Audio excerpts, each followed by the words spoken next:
I'm gonna say Barakatah Yahweh, Barakatah Yahweh Shah, Barakatah Yahweh, Barakatah Yahweh Shah. I want to give infinite honors to Yahweh by Hashem Yahweh Shah. I want to give double honors to the apostles of Great Millstone. A salutation to you, sincere I can put in this truth across the four winds. This truth across the four winds.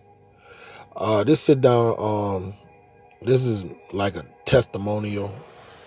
Uh, this one's not gonna be that long.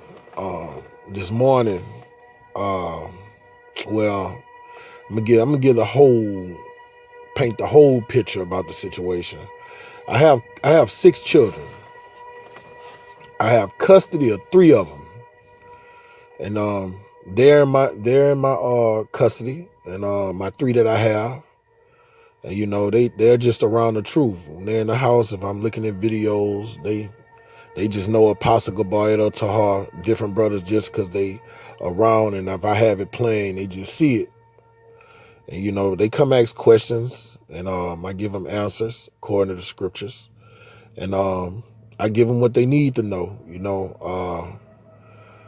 I give them that they don't eat pork no matter where they are. They don't eat shrimp when they're with their families. If their families buy them a birthday present or a Christmas present, they don't have to reject it. Don't go trying to teach what I teach them to other family members. I let my son speak plainly what this society calls curse words. One of my sons is 12, the other one's 11. But I let them talk like they're amongst men when they're around me, and I tell them to don't talk like that around their family when they're at school or whatnot. You know, I, uh, and I teach them the scriptures. I teach them about the mark of the beast. I teach them my daughter that she's not gonna have a boyfriend. That I'm gonna give her to one of my brothers. Lord willing, I'm in the elect. I'll pick her husband. This truth. How you supposed to raise your children? How we wasn't raised. They're fortunate to grow up under sound doctrine. Lord willing, I'm of the elect. But on this one, though, I teach my children, like, if we ever get separated and when shit hit the fan, to call on Yahweh Shema Shai and have faith and don't take the chip unto death. And I hamper that on them. I tell them never take the radio frequency identification chip. It's going to be a microchip. And if something happens where we separate and you got to go with your grandmother or your mama and you're not with me and they try to give you that chip, you fight and you don't take it. And if you have to die, just die. So I tell them that all the time. So this morning, my daughter got up and like she ran. She was like, her spirit, I could just tell it was aroused. It's like she wasn't like herself because she's like not a morning person. She's drowsy. I got to scream and tell her to get the fuck up. Got to threaten to whip her ass in the morning. She just a slow poke. But this morning when she got up, she was just full of energy. And she ran to me and she was like, Daddy, I had a dream. I was like, what you talking? And she was just adamant and into it. Like her spirit was roused. Like the spirit Yahweh Shema Shah was on her ass. Because I know my daughter. She, especially in the morning, she just a drowsy, slow fucking poke. All right? So she was just full of energy. She was like, Daddy, I had a dream. And you was in it. And my brothers was in it. I say, well, who was in it? She was like, me, Hezekiah, and Ezra. All right? And she said, you was in it. I say, your other siblings weren't in it? The other 3 is the ones I don't have. She was like, no, they wasn't in it. So she said we was at Momo house and the it had white men and they was about to kill us. They was trying to make us take the chip and we wouldn't take the chip and they was about to kill us. And I say, I was there? And she said, yeah. And she said they was gonna kill me first. And I said, they was gonna kill you first? And she was like, yeah. They was trying to kill me first. And I said, what I was doing? She said, you was just sitting there and you was gonna let them kill me. I say, I ain't trying to stop them. You was like, no, because they asked you to take the chip and you say you wasn't taking it. And you were just sitting there and they was about to kill me. And I was like, well, why they didn't kill you? She said, because Yahweh Shai came and he had a sword and he looked real scary. He said he looked so scary, I pissed on myself and I bust out laughing. I was like, what? She said, yeah, I was scared of him. She said he was real mad and he had a sword and he came and saved her. She said, but I was scared of him. She said, when I saw him, I peed on myself. And I was like, what? Yeah, she said, I peed on myself for real. She said, I was scared of him. And she say, and he came with a sword to kill him, and he gave you a sword. I say, he gave me a sword? And she was like, yeah, when he came, and she say, Daddy, y'all looked just like each other. You know, I have a full beard and a big fro. And I was trying to test her to see if she was going to be on point with the scriptures, because I never went over on Revelation 1:13 how he looked. So I say his hair was like mine, because I have a hair full of dark hair.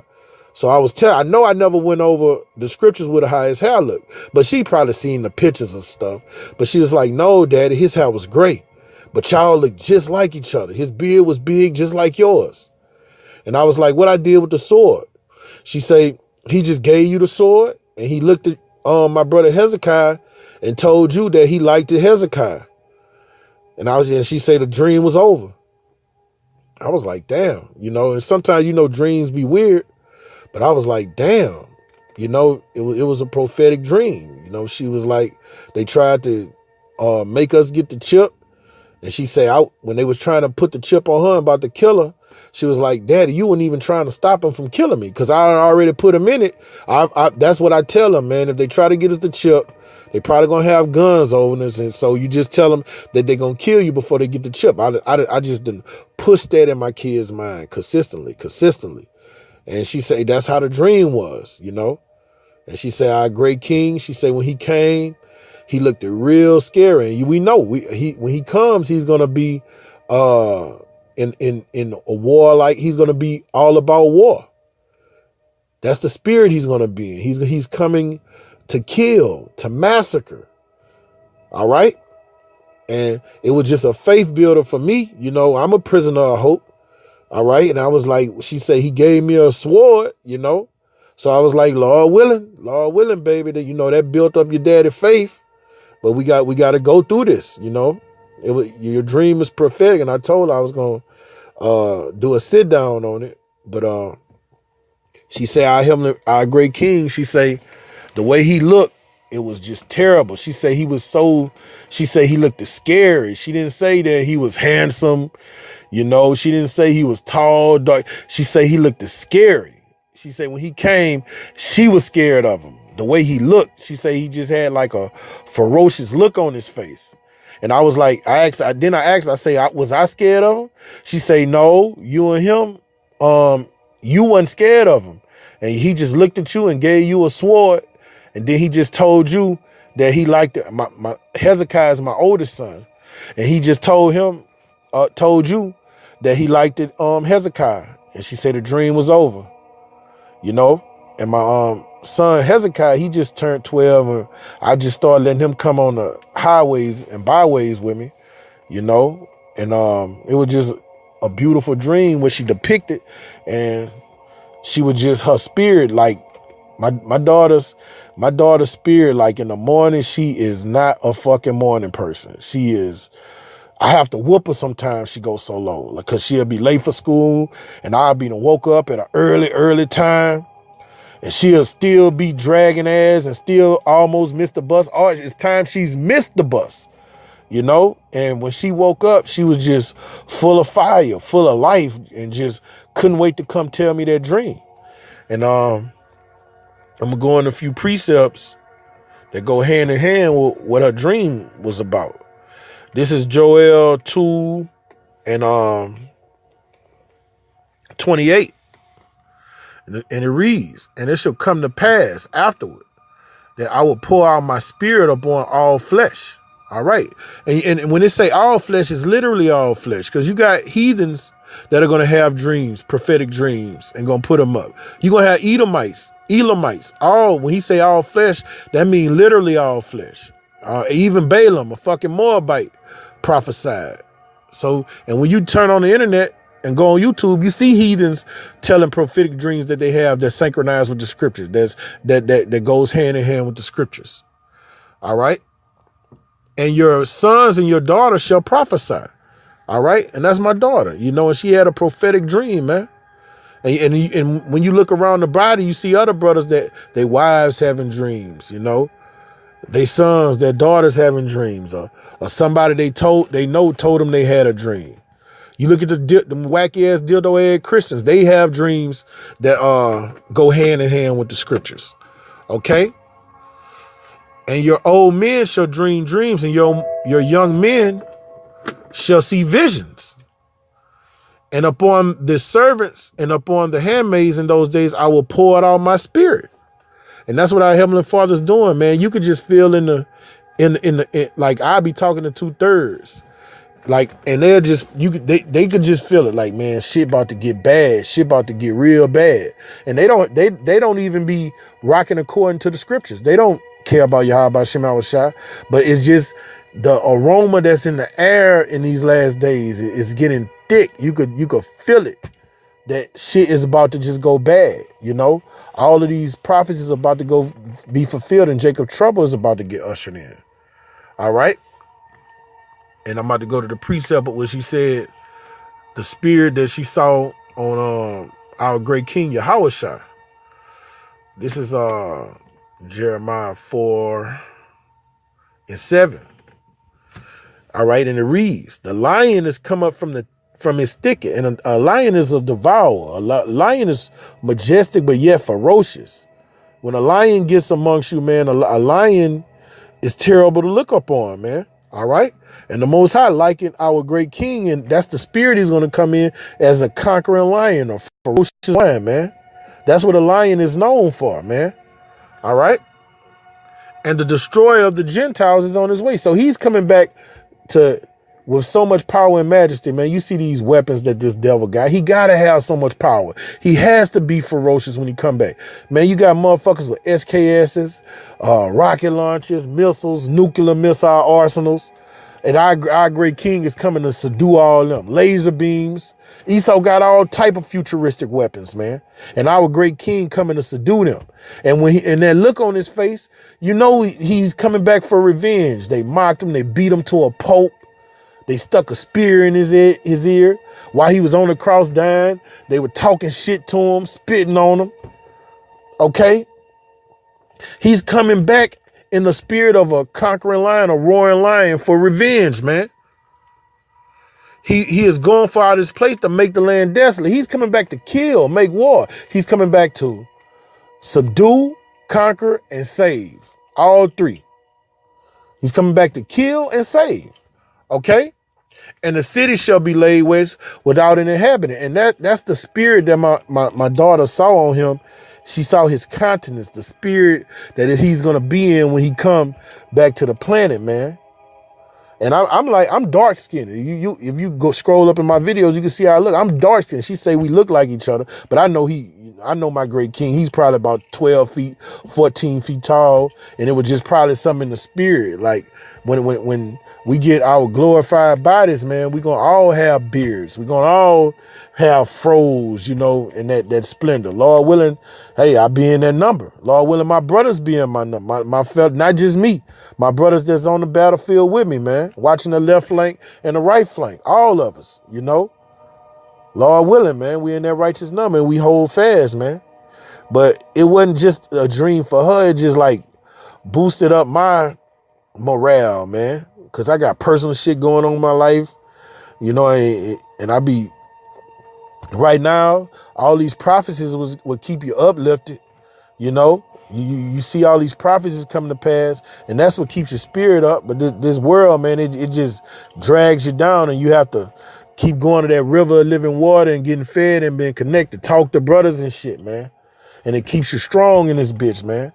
Because if it ain't for Yahweh Shem Shai, his word in the brotherhood, man, brother, you'll perish in this bitch. You'll be in the bitch like these fucking dildo heads, man. And when she gave me that dream, I was like, man, and I saw her spirit, you know, because sometimes I be like, man, they being a character, but I know my daughter, she was serious. She was serious, and she kept talking about it. Like, she wouldn't stop talking about it. She would not stop talking about it. She say he was terrible to look upon. She say he was scared. She say she was scared of him, so scared of our great king that she pissed.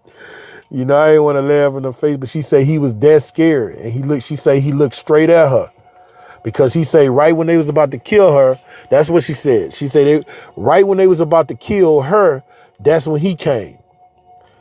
She say that's when he came. He came and saved her because she say he was about. She say the Edomites they was about to kill her first. She said it was me, my 2 sons, and her. And she said they was about to kill her first. And she say Yahushua came. And when he came, he started killing some of them. And then she say he gave me a sword. She say he looked at me, gave me a sword, and then and told me that he liked it. My older, he was like, he told me, oh, I like your son. And she said he pointed to my eldest son Hezekiah, Kazaki, the proper way to pronounce it. You know, so man, we at the end, man. The people are having dreams day in and day out. These prophecies, Esau even see he had but a short time. He see it, he feel it. That's why he coming down on it. That's why those corporate bankers are using their demonization campaign against us, man. All right, our salvation is now, man. There's no time to be buckling, getting weak. Whatever vice you gotta get rid of it now. Now is the time that our Heavenly Father, he's really answering prayers, man. If you got weaknesses, you know he's answering it, man. You know he's answering it. You got illness and sicknesses. His strength is made perfect in our weakness, man. You got to pray and take advantage of it because the doors of salvation are closing. The ark is about to close. So now is the time to be fasting, praying, lamenting, trimming your lights, your lamps, Salakia. All right? Staying connected with the brotherhood. Sinning less, offending less. I had to fall back as of late. I've been dealing with women too much. I've been falling back on that, man. I'd be dealing with a bitch 3-4 days out the way. I done fell back on that, man. I cut it down. 1 day a week, I get my rocks off. You know, not telling my business, but yet just to try to just be more locked into this truth, man. You know, I used to play the video games with my sons too fucking much. I've been falling back on all that, man. You know, just being locked in, man. And that's how everybody have to be, man. Now is the time, man. Now is the fucking time. So with that, Lord willing, is was edifying to those that hear. We give infinite honors to Yahweh Shem Shai. Double honors to our teachers, the apostles of Great Millstone, from Elder to on down. And salutation to you, Sisiaki, my favorite fellow laborers in Yahweh Shai, pushing this truth on the front lines, week in and week out, day in and day out. Shit, fuck. This is a war. This is daily war. Kwam Yasharala, Abba Abba.